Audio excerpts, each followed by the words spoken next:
头祷告。 Bapa dalam kerajaan surga, kami bersyukur kami datang ke hadapan-Mu di siang hari ini. 我们在天上的父，我们满心感谢你在今天上午我们能够来到你的面前。 Ketika kami datang ke dalam rumah-Mu, biarlah kami membuka hati kami untuk mendengar Tuhan berbicara kepada kami. 当我们来到你的圣殿中，求主帮助我们，可以打开我们的心眼，能够听你的话语。 Firman-Mu adalah firman yang berkuasa, firman yang seharusnya mentransformasi kehidupan kami. 你的话语是蛮有权柄的，这个话语能够转变我们的生命。 Jangan biarkan ya Tuhan kuasa kegelapan, kuasa daripada iblis mencuri daripada kebenaran firman-Mu. 不要让魔鬼的这个权势来偷你的话语。 Berdoa biarlah kuat kuasa Roh Kudus yang bekerja di tengah-tengah kami, menerangi hati kami, pikiran kami supaya kami boleh menerima kebenaran firman-Mu. 求圣灵在我们中间动工，打开我们的心思意念，光照我们。 Firman yang kami dengar biar membawa kami untuk boleh bertumbuh di dalam kehidupan iman kami. 好让我们所听得到，能够让我们在我们的信心的路程中成长。 Firman yang kami dengar biar membawa kami untuk kami boleh semakin mengenal Tuhan yang kami sembah. 好让通过我们所听到的你的话语，能够让我们更加的认识我们所敬拜的主。 Berbicaralah kepada kami ya Tuhan. 求主对我们每个人说话。 Menyerahkan waktu pemberitaan firman Tuhan siang hari ini di dalam nama Tuhan Yesus Kristus. 我们将这段讲道的时间仰望在主的手里。 Amin. Amin. Silakan duduk Bapak Ibu saudara-saudara 会让 sekalian. 请坐。 Bersyukur untuk siang hari ini kita boleh bersama-sama datang berkumpul di dalam rumah Tuhan di tempat ini. 感谢上帝，今天上午呢，我们能够在这边一起来敬拜他。 Saudara-saudara, biar setiap kita ketika kita beribadah, kita membuka hati kita untuk Tuhan dan kita menerima kebenaran firman Tuhan, biar kita semakin bertumbuh di dalam Tuhan.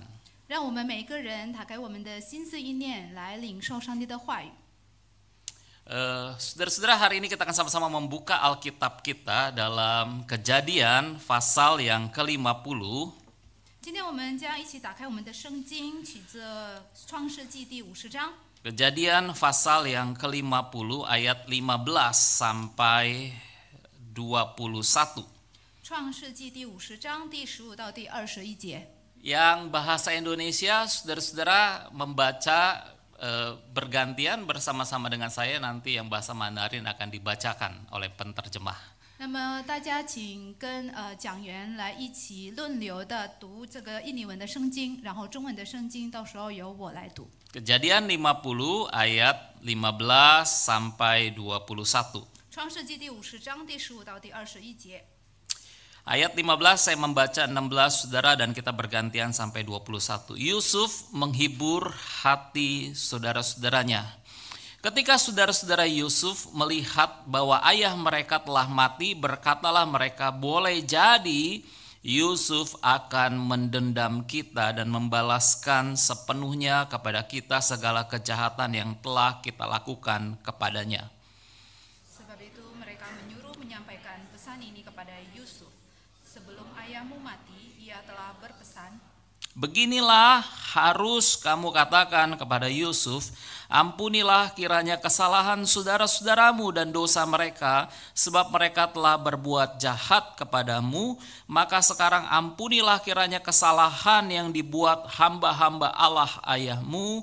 Lalu menangislah Yusuf ketika orang berkata demikian kepadanya. juga saudara-saudaranya datang sendiri dan sujud di depannya serta berkata, kami datang untuk menjadi budakmu. Tetapi Yusuf berkata kepada mereka, janganlah takut, sebab aku inikah pengganti Allah. Memang kamu telah mereka-rekakan yang jahat terhadap aku, tapi Allah telah mereka-rekakannya untuk kebaikan, dengan maksud melakukan seperti yang terjadi sekarang ini, yakni memelihara hidup suatu bangsa yang besar. Jadi janganlah takut, aku akan menanggung makanmu dan makan anak-anakmu juga. Demikianlah ia menghibur mereka dan menenangkan hati mereka dengan perkataannya. 创世纪第50章第15到第21节，约瑟的哥哥们见父亲死了，就说：或者约瑟怀恨我们，照着我们从前待他一切的恶，足足的报复我们。他们就打发人去见约瑟，说：你父亲未死以前吩咐说，你们要对约瑟这样说：从前你哥哥们恶待你，求你饶恕他们的过犯和罪恶。如今求你饶恕你父亲神之仆人的过犯。他们对约瑟说这话，约瑟就哭了。他的哥哥们又来俯伏在他面前说：我们是你的仆人。约瑟对他们说：不要害怕，我岂能代替神呢？从前你们的意思是要害我，但神的意思原是好的，要保全许多人的性命，成就今日的光景。现在你们不要害怕，我必养活你们和你们的妇人孩子。于是约瑟用亲爱的话安慰他们。Saudara-saudara, sepanjang bulan Mei, tema kita adalah tentang keluarga dan gereja yang bertumbuh. 所以，亲爱的弟兄姐妹，我们这个5月份的这个主题是就是成长的家庭与教会。Saya percaya saudara-saudara keluarga Kristen yang bertumbuh di dalam kehidupan imannya kepada Tuhan itu akan membawa dampak bagi gereja. Gereja akan bertumbuh karena keluarga bertumbuh di dalam Tuhan. 我相信，如果基督教的这个家庭的话呢，他们能够在家庭中的这个信心能够成长的话呢，那么他们将会对这个教会的成长也带来这个一定的影响。Keluarga Kristen yang kuat di dalam kehidupan imannya akan membawa dampak kepada gereja yang akan juga kuat. Amin, saudara-saudara. 那么，如果这个基督教的这个家庭呢，他们在信心里面得以坚固的话，那么也会影响到这个教会，也会坚固的成长。Oleh sebab itu, saudara-saudara, di minggu pertama Pendeta Petrus menyampaikan tentang not for sale. 因此呢，在本月的第一周呢，这个牧师 Petrus 他们专场的这个主题是非卖品。Kisah tentang Esau yang menjual hak kesulungannya. 就是这个讲关于这个以扫，他给雅各卖了他的长子的这个权柄。Dan minggu yang kedua, saudara-saudara, kita masuk kepada tema rekonsiliasi.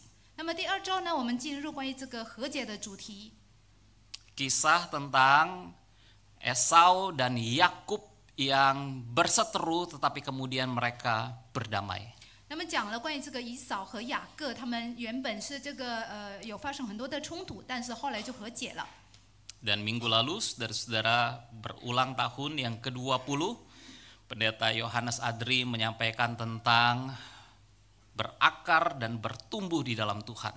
那么上周的话呢，我们庆祝了这个20周年的这个堂庆，然后呢，这个副牧师呢传讲的主题是关于在主里面生根和建造。Dan hari ini saudara-saudara kita kembali kepada kitab Kejadian di mana kita akan merenungkan tentang keluarga Yakub, secara khusus anak-anak daripada Yakub, 12 anak Yakub, dan bagaimana kisah tentang kehidupan keluarga Yakub ini. 那么呢，今天呢，我们又再次的回到这个创世纪，尤其是关于这个雅各的这个家庭，雅各的这个孩子当中的一些事情。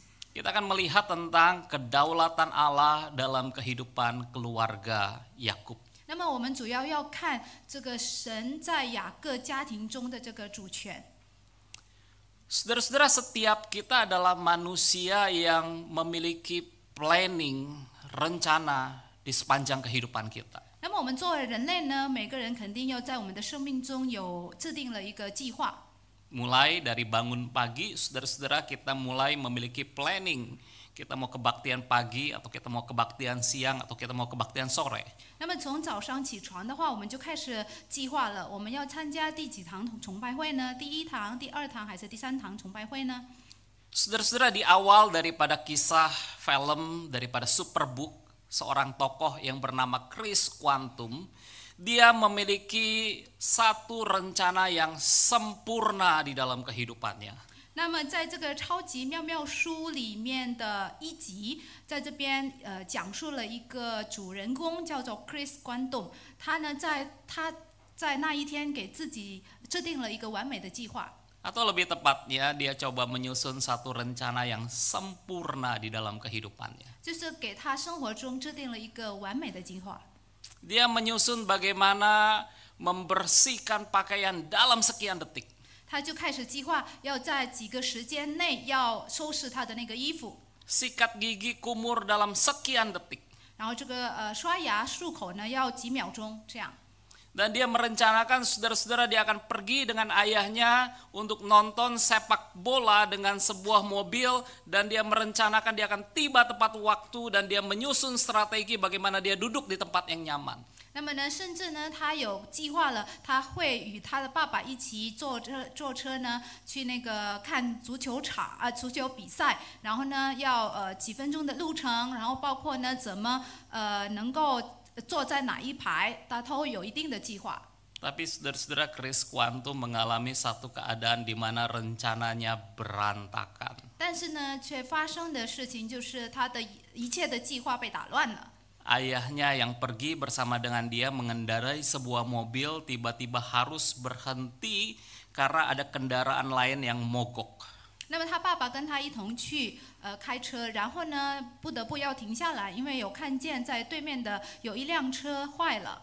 Rencana Chris Quantum untuk menonton pertandingan sepak bola tepat waktu duduk di tempat yang nyaman berantakan. 那么他的这个 Chris 的这个计划呢，就是想要准时的或者提前去看足球比赛，然后呢坐在一个好的位置上，就的一个计划就不得不就被打乱了。 Ayahnya memberhentikan mobil dan menolong seorang pengendara lain yang mobilnya mogok. 那他爸爸就把车停下来，然后就停在路边，然后就去帮助那个因为他车子坏的人。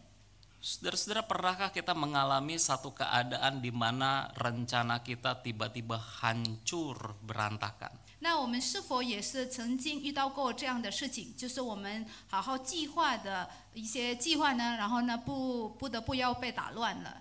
Apa yang kira-kira saudara rasakan? 那你的感受是怎么样呢？ Sudah buat planning, tapi tiba-tiba hancur berantakan. 已经做好计划了，但是就被打乱了。 Mungkin saudara-saudara akan berkata, saya akan marah Lause. 那可能大家会说，我会生气的。 Aduh, jengkel lu Lause, saya sudah buat susun rencana begini, tapi tiba-tiba hancur berantakan Lause. 我真的会很生气，因为我已经做好了计划，但是就不被打乱了，我真的会很生气。 Saudara-saudara, kita pernah mengalami satu keadaan di mana rencana kita itu hancur berantakan. 那我们肯定有曾经遇到过这样的，就是我们的所有的计划就被打乱的一个情况。 Dan hari ini kita akan melihat satu kisah di dalam Alkitab tentang seorang tokoh yang bernama Yusuf, di mana rencana di dalam kehidupannya tiba-tiba berbalik 180 derajat dan kemudian rencana Yusuf hancur berantakan. 那我们今天会一起看一下在圣经里面的一个人物，就是约瑟，他的生命中的计划如何被打乱。 Saudara-saudara, bagaimana asal mula persoalan di dalam kehidupan keluarga daripada Yakub, secara khusus persoalan dalam kehidupan Yusuf. 那么呢，雅各家庭中的这个问题呢，是尤其是这个约瑟身上的这个问题呢，到底是从哪里开始的呢？ Alkitab mengatakan kepada kita, Yakub lebih mengasihi Yusuf dari semua anaknya yang lain. 那么圣经告诉我们说，以色列原来或者雅各这个原来爱约瑟过于爱他的众子。 Saudara-saudara, disinilah akar permulaan perubahan yang terjadi di dalam kehidupan Yusuf. 这就是约瑟生命中问题的根源。 Yakub menjadi seorang ayah yang memfavoritkan anaknya yang bernama Yusuf. 这个雅各是成为一位偏爱约瑟的一个父亲。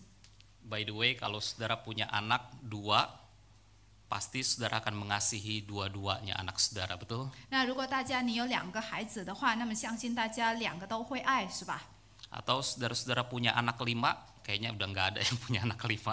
Saudara akan mengasihi 5-5-nya anak saudara, betul? 或者呢，如果你有5个孩子，那可能现在很少有人有5个孩子，但是你会爱这5个孩子，对不对？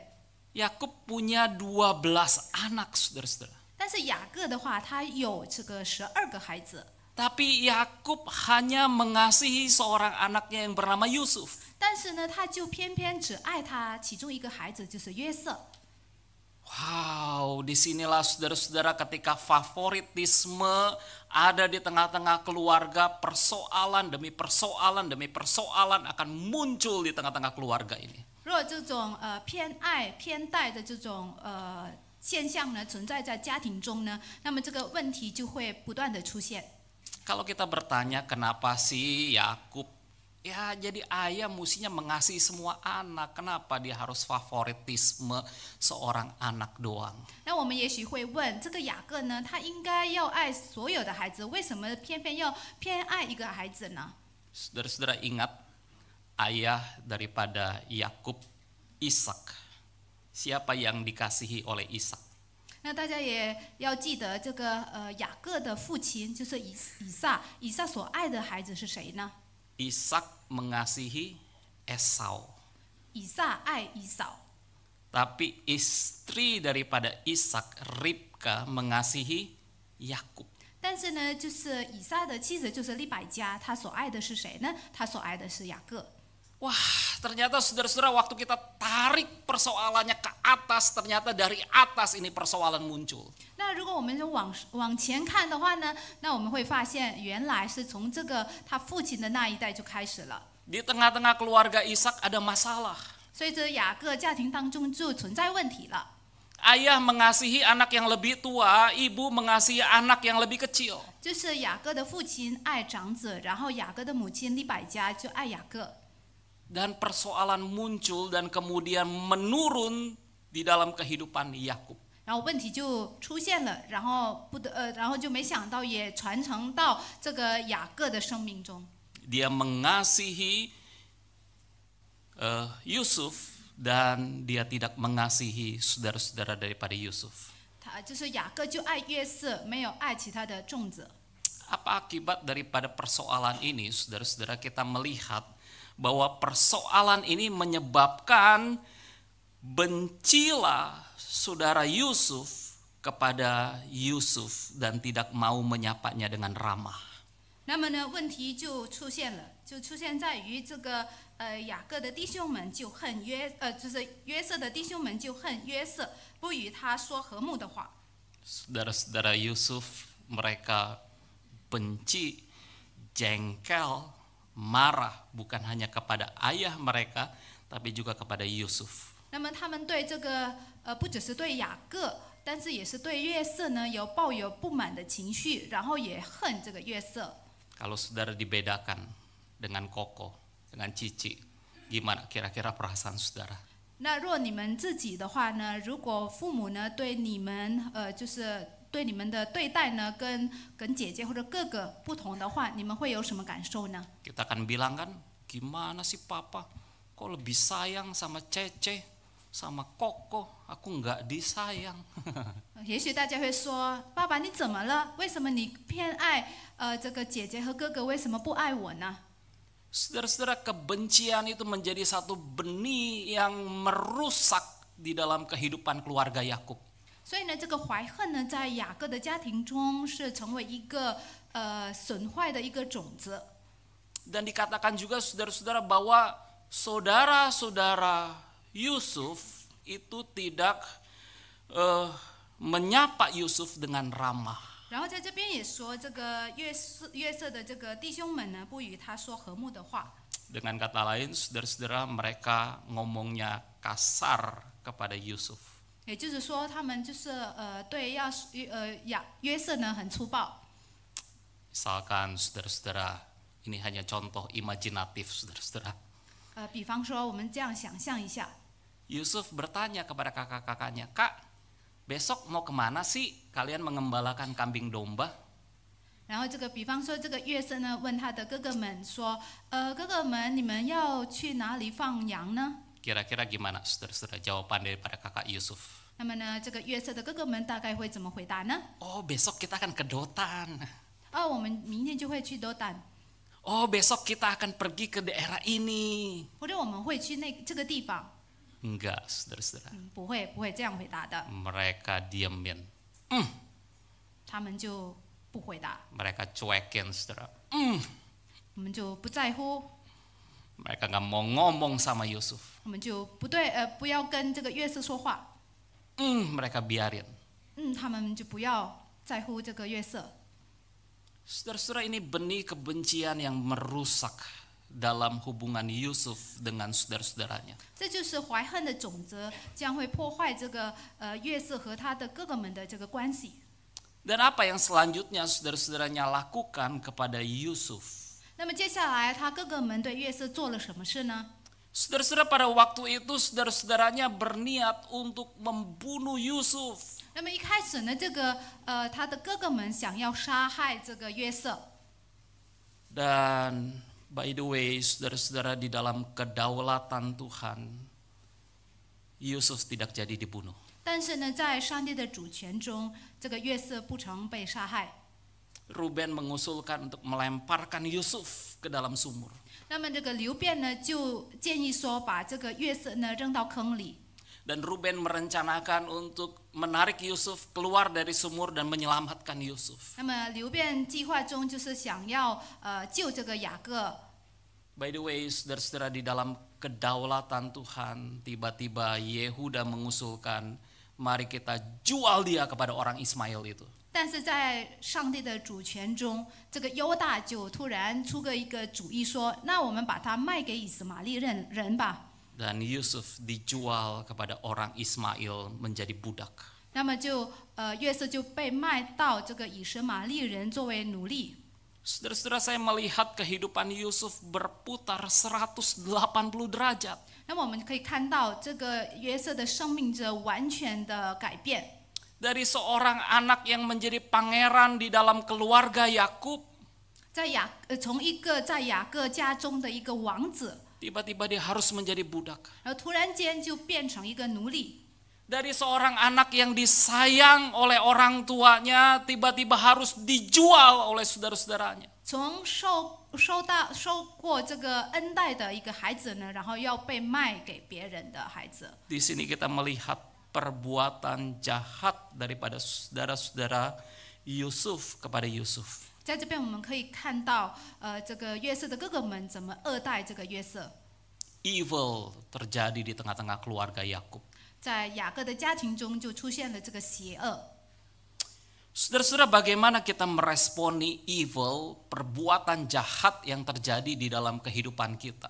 那我们如何能够回应在我们生命中所发生的一些邪恶的事情呢？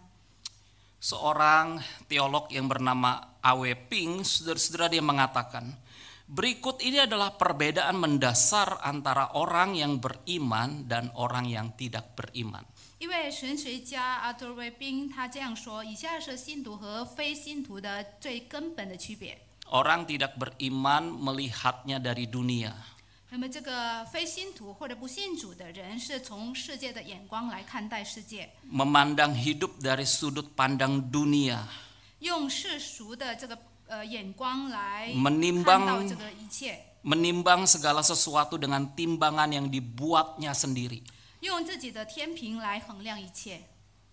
Tapi dia katakan, saudara-saudara, orang yang beriman membawa persoalannya, kejahatan, evil itu kepada Tuhan. 但是呢，他说这个信主的人，他将把一切的问题或者一切的邪恶都带到上帝的面前， Melihat segala sesuatunya dari sudut pandang Tuhan. 用神的眼光来看待一切。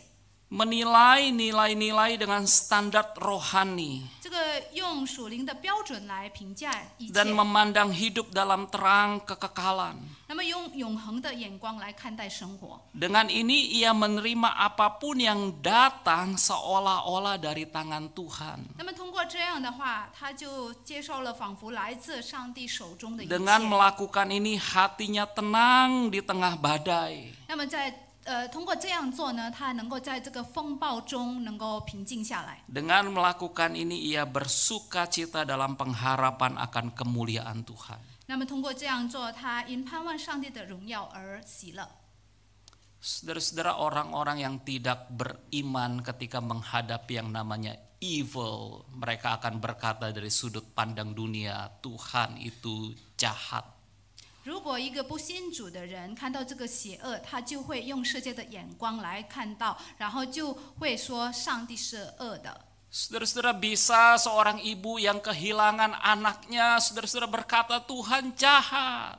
然后一个失去了孩子的母亲，他会说上帝是坏的。Saudara-saudara, bisa seseorang ketika mereka mengalami yang namanya penyakit kanker dan berkata Tuhan jahat. 然后呢，可能也是有一个，就是说他患有癌症的人，他会说上帝是恶的。A W Ping mengatakan itulah orang yang tidak beriman. 那么阿卫兵就说，这就是所谓的不信主的人， Melihatnya dari sudut pandang dunia. 就是用世界的眼光来看待一切。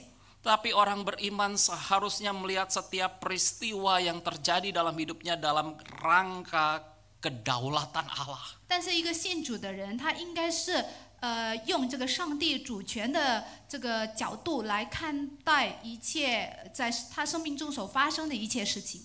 Pertanyaan kita selanjutnya seperti ini, saudara-saudara. 那么我们接下来的问题应该是这样的： Kalau Tuhan itu berdaulat, Lause, mengapa Tuhan mengizinkan kejahatan terjadi? 那么如果上帝是掌权的，那么为什么上帝就允许这个邪恶发生呢？ Saudara-saudara, kita suka kalau Tuhan itu berdaulat, dia mengatur segala sesuatu, dia berkuasa di atas segala sesuatu, seharusnya kejahatan itu nggak ada. 那么我们喜欢的是，就是如果上帝的掌权的话，掌管万有的话呢，那应该是这个邪恶应该不存在了。 Udahlah, seharusnya kejahatan itu Tuhan singkirkan, 应该 Tuhan 这 buang. 个上帝应该要废除或者除去所有的邪恶。 By the way, saudara-saudara, faktanya tidak seperti itu, bukan? 但事实上并非如此。 Maka saudara-saudara, perspektif kita tentang kedaulatan Allah dan kejahatan adalah dua hal yang akan berjalan berdampingan di sepanjang hidup kita. 那应该是要的正确的角度，就是说，这个上帝的主权和人类的这个邪恶呢，应该会这个同时存在的。 Waktu kita sedang berpikir Tuhan seharusnya menyingkirkan kejahatan, kejahatan seharusnya tidak ada. 当我们一开始想，上帝应该要除去一切的邪恶， Saudara-saudara, seolah-olah kita sedang merendahkan Tuhan, bahwa Tuhan tidak berkuasa atas kejahatan. 那我们仿佛是在藐视上帝，就仿佛是上帝对这个邪恶是不能掌控这个邪恶。 Tapi Tuhan adalah Tuhan yang berkuasa, bahkan di atas kejahatan yang terjadi, Tuhan tetap Tuhan yang berdaulat. 但是上帝是掌权的上帝，在一切的这个邪恶当中，他还是掌管一切的上帝。 Ada amin, saudara-saudara. 是不是有阿门？ Atau saudara mulai pusing. 或者呢，你们就开始头晕了。 Saudara-saudara, kejahatan dan kedaulatan Allah adalah dua hal yang berjalan berdampingan. 这个人类的邪恶和这个上帝的主权是同时存在的。 Di sepanjang kehidupan kita, saudara-saudara, kita akan melihat Tuhan ada di balik hal-hal yang baik terjadi dalam hidup kita, tetapi Tuhan juga ada di balik kejahatan yang terjadi di dalam kehidupan kita. 在我们的整个的生命当中，我们就会看到，在我们生命当中所发生的好的或者不好的一些事情，上帝都是掌权的。 Kalau kita melihat, saudara-saudara, apa yang Yusuf katakan tentang hidupnya. 如果我们看约瑟对他生命的一个总结， Saudara-saudaranya mereka-rekakan yang jahat. Di satu sisi kita melihat evil itu berjalan.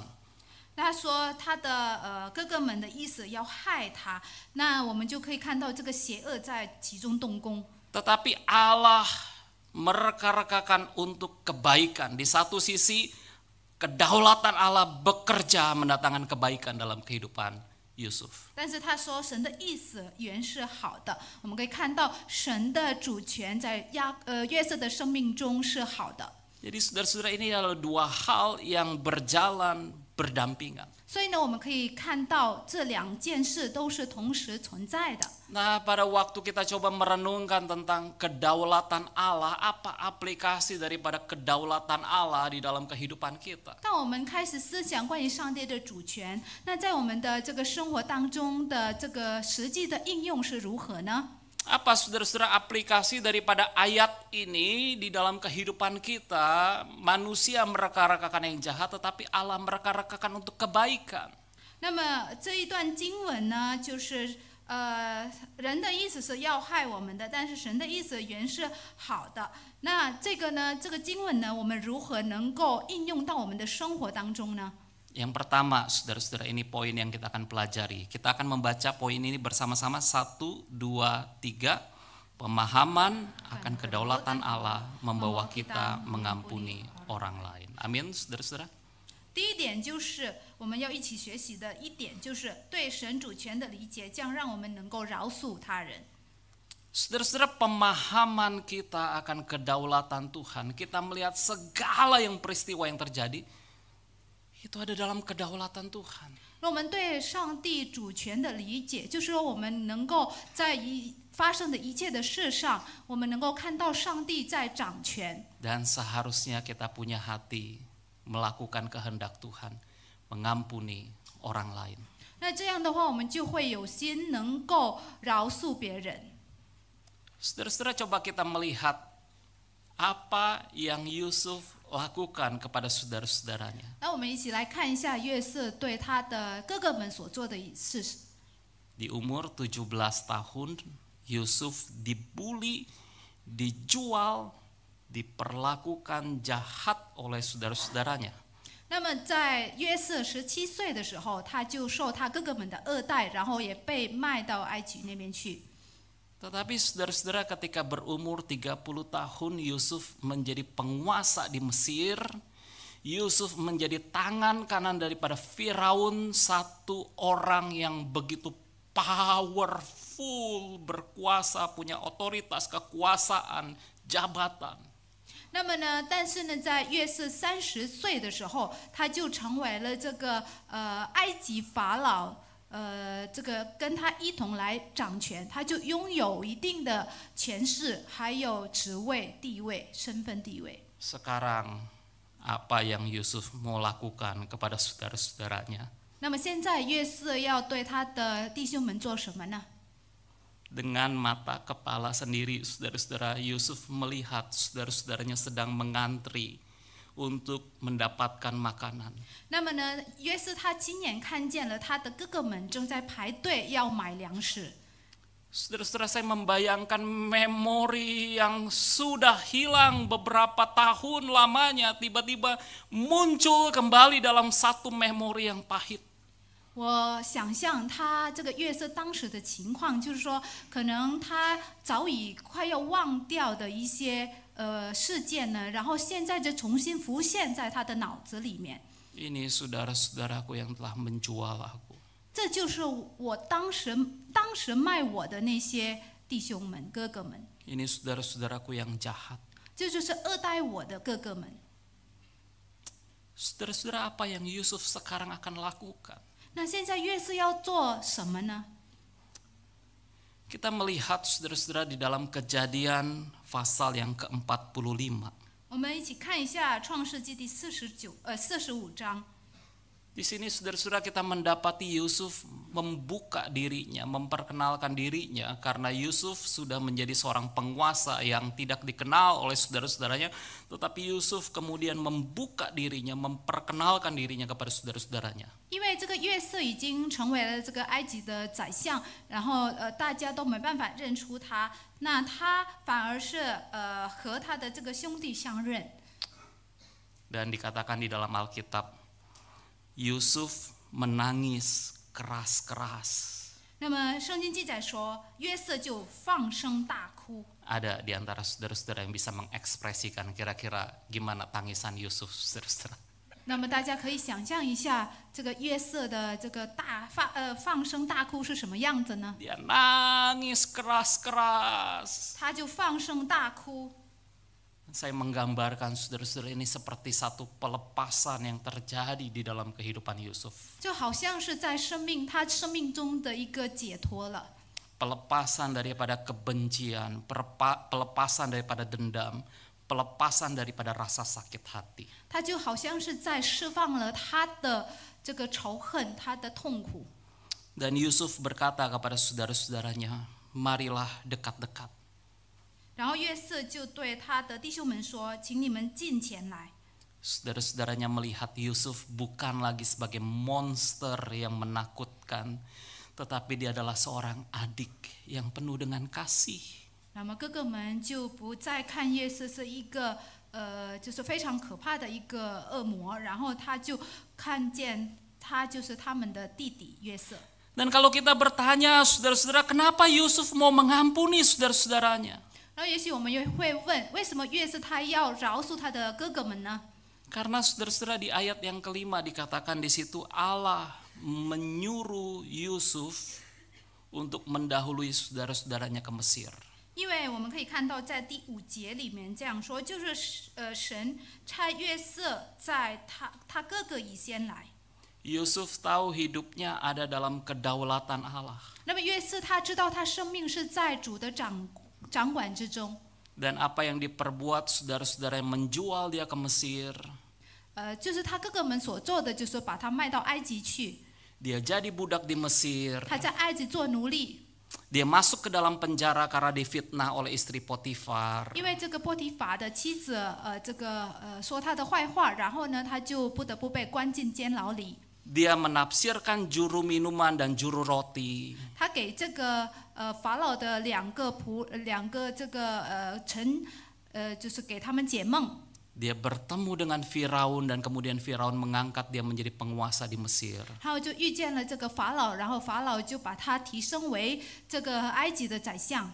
Seluruh rangkaian hidup Yusuf ada di dalam kedaulatan Allah. 那么这个约瑟的整个生命中都是在上帝的主权中。 Itu sebabnya saudara-saudara kita melihat di dalam Kejadian pasal yang ke-50 kedua kalinya Yusuf menangis dengan saudara-saudaranya. 因此呢，在创世纪的第50章，我们可以再次的看见这个约瑟第2次哭。 Pada waktu itu papa mereka meninggal, Yakub meninggal. 当时呢，他们的父亲已经死了。 Maka saudara-saudara daripada Yusuf berasumsi Yusuf pasti akan dendam, pasti akan balas kejahatan kita. 那么呢，当时的这个约瑟的哥哥们，他们心中想，这个父亲已经死了，所以这个约瑟呢，他肯定怀恨在心，肯定会报复他们的。 Dan takutlah mereka, saudara-saudara, mungkin jantungnya akan berdebar, tek tek tek tek tek tek tek tek tek tek. 他们这个心里很害怕。 Papa sudah mati loh. Kalau dulu ada papa pasti Yusuf nggak berani. Sekarang papa sudah mati. Wah, gimana kita, celaka kita. Mereka takut, saudara-saudara. 父亲已经死了，以前父亲还活着的时候，可能约瑟还怕父亲，不敢对我们怎么样。但是现在的话，父亲死了，那我们怎么办呢？ Itu sebabnya saudara-saudara Yusuf mengutip perkataan bapaknya. 因此呢，这个约瑟就引用了他父亲的话。 Mereka bilang, Sup, dulu papa ngomong, ampunilah kiranya kesalahan saudara-saudaramu. 然后就是他哥哥们说，以前父亲在活的时候呢，说你要饶恕你哥哥们的这个罪恶与过犯。 Saudara-saudara Yusuf kembali menangis. 然后在这里呢，约瑟就再次的哭了。 Dan Yusuf melihat, aku inikah pengganti Allah. 然后约瑟就说：“我岂能代替神呢？” Yusuf tidak memposisikannya sebagai Allah untuk membalas kesalahan orang yang melakukan kesalahan. 约瑟呢，不把自己当作神，能够这个饶恕得罪他的人。 Yusuf memposisikan dirinya sebagai seorang yang mengampuni, mengasihi, dan menerima saudara-saudaranya. 但是约瑟呢，就是要饶恕他的弟兄们，要接纳他的弟兄们。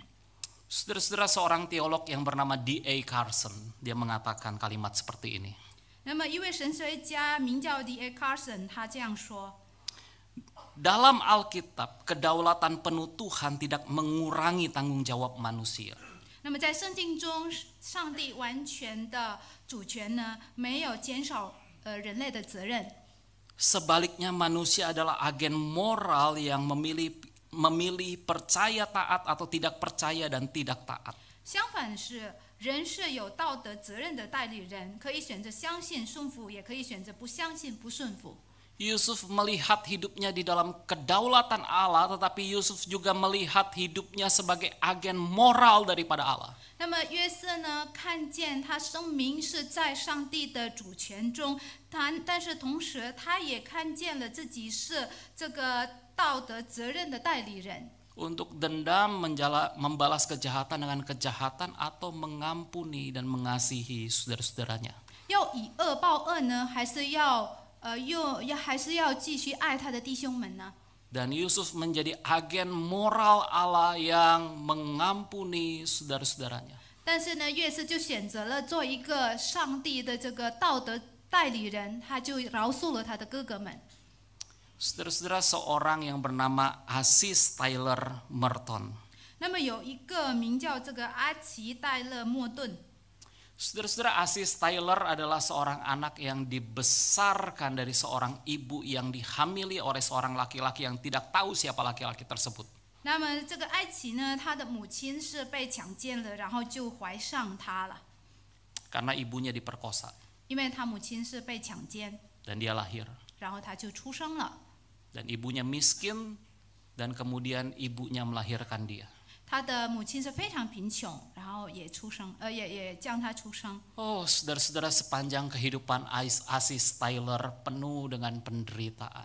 那么他这个阿奇的一生当中是充满的痛苦， Sulit untuk makan, 他就是连一口饭都很难吃， sulit untuk menjalani kehidupan. 很难过自己的生活。 Dan yang lebih menyakitkan, saudara-saudara, ketika dia bergaul bersama dengan anak-anak yang lain mengatakan dia anak haram. 最痛苦的是，当他跟其他的小朋友玩，其他的小朋友就说他是私生女。 Oh, saudara-saudara, itu merobek jiwa daripada Aziz Tyler. 他这句话真的是，就是破坏了他的灵魂， Itu menghancurkan kehidupan daripada Aziz Tyler. 也破坏了他的生命。 Tetapi saudara-saudara, puji Tuhan, seorang pendeta bertemu dengan Aziz Tyler dan mengatakan Tuhan tidak merencangkan yang jahat kepada kamu, tetapi Tuhan merancangkan rancangan yang penuh dengan damai sejahtera, memberikan kamu hari depan yang penuh dengan harapan. 但是呢，感谢主，有一位牧师呢，他见这个阿奇，然后对他说：“上帝在你的生命中的这个计划不是恶的，但是是美好的计划，充满盼望、充满喜乐的计划。” Dalam anugerah Tuhan, Tuhan mengubah kehidupan daripada Aziz Tyler. 那么在上帝的恩典中，上帝就改变了他的生命， Sampai dia menjadi seorang menteri keuangan Amerika Serikat di bawah pemerintahan Jimmy Carter. 那么他就能够在这个 Jimmy Carter 的执政期间，就当过这个美国财政部部长。 Ini yang dia katakan, saudara-saudara, di dalam kesuksesan, di dalam kekuasaan, di dalam jabatan yang dia miliki, dia mengatakan, ampunilah orang yang membencimu, jangan mendendam. 然后呢，他就能够在他的一切的成功里面，他能够说：“你要饶恕怀恨你的人，不要怀恨在心。” Saudara-saudara, bukankah Yesus sudah mati di kayu salib bagi kita? 弟兄姐妹，主耶稣不就是已经在十字架上为我们死吗？ Apa arti kematian Yesus di kayu salib bagi kita? 主耶稣在十字架上的死，对我们来说有什么意义呢？ Dia mengampuni dosa kita, lause. 他赦免我的罪恶， Tapi maukah kita mengampuni orang yang bersalah kepada kita? 但我们是否愿意饶恕得罪我们的人？ Saudara, kita masuk ke dalam poin yang kedua. 然后我们进入第二点， Pemahaman akan kedaulatan Allah membuat penderitaan kita itu bisa menjadi berkat bagi orang lain. 对这个神主权的理解，也会让我们的苦难成为他人的祝福。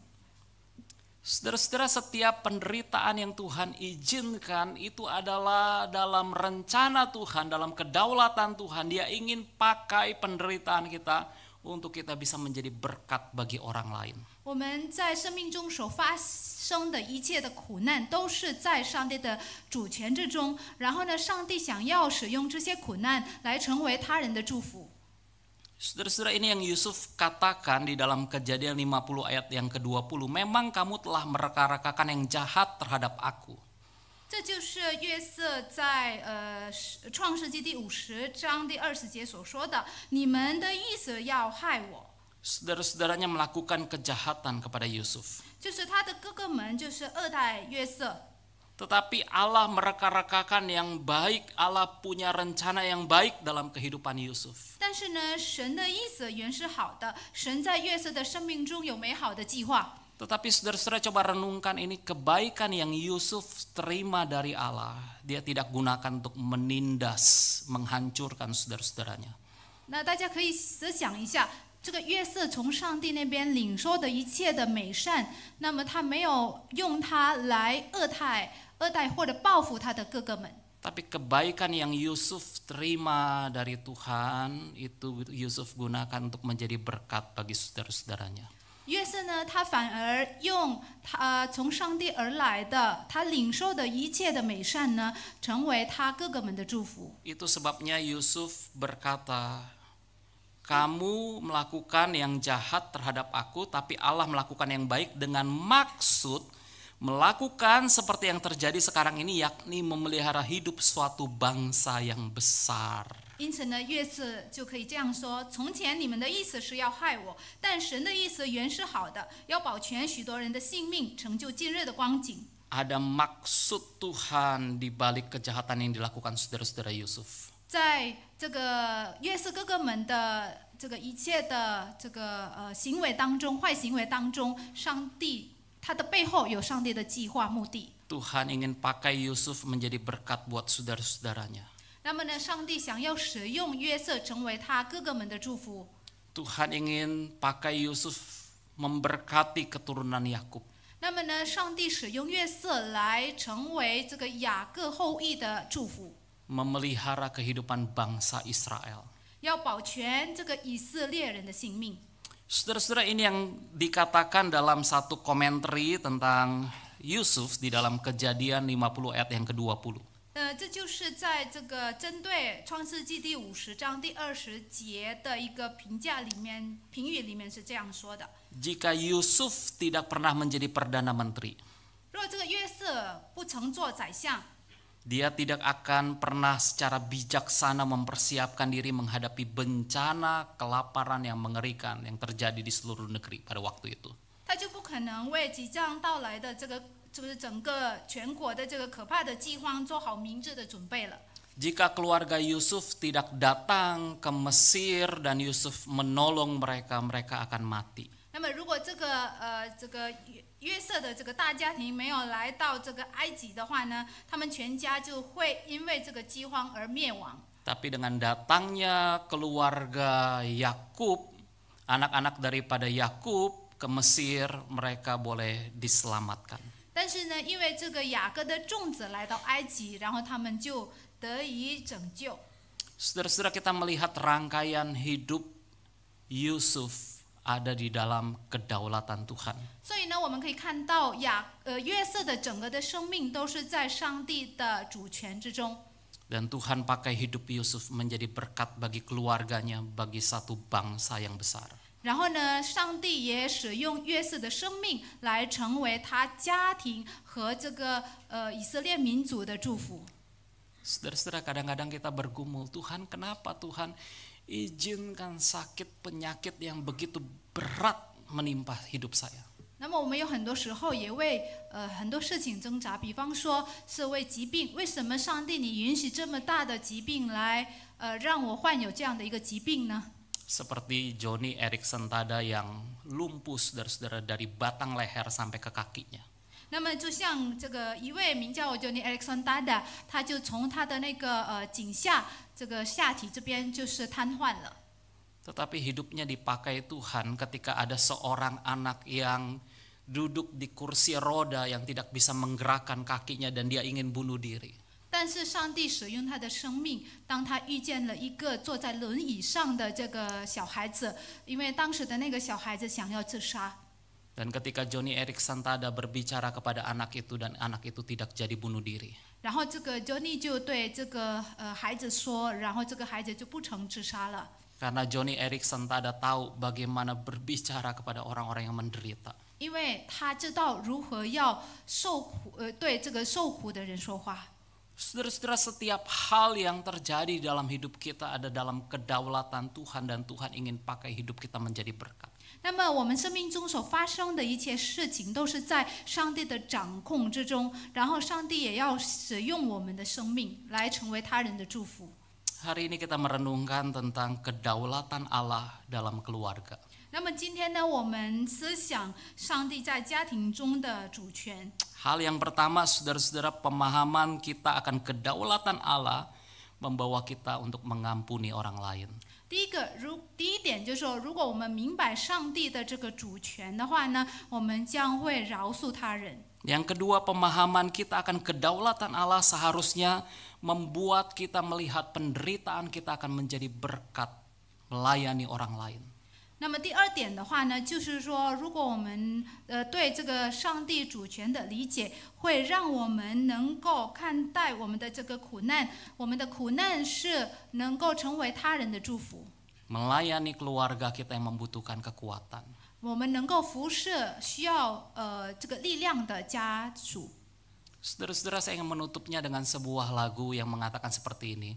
Apa yang kau alami kini mungkin tak dapat engkau mengerti. Sama-sama katakan, cobaan yang engkau alami tak melebihi kekuatanmu. Katakan sama-sama. Tangan Tuhan sedang merendah suatu karya yang agung mulia, saatnya kan tiba nanti kau lihat pelangi kasih-Nya. Tundukkan kepala kita berdoa. 我们一同祷告。 Bapak bersyukur buat kebenaran firman-Mu.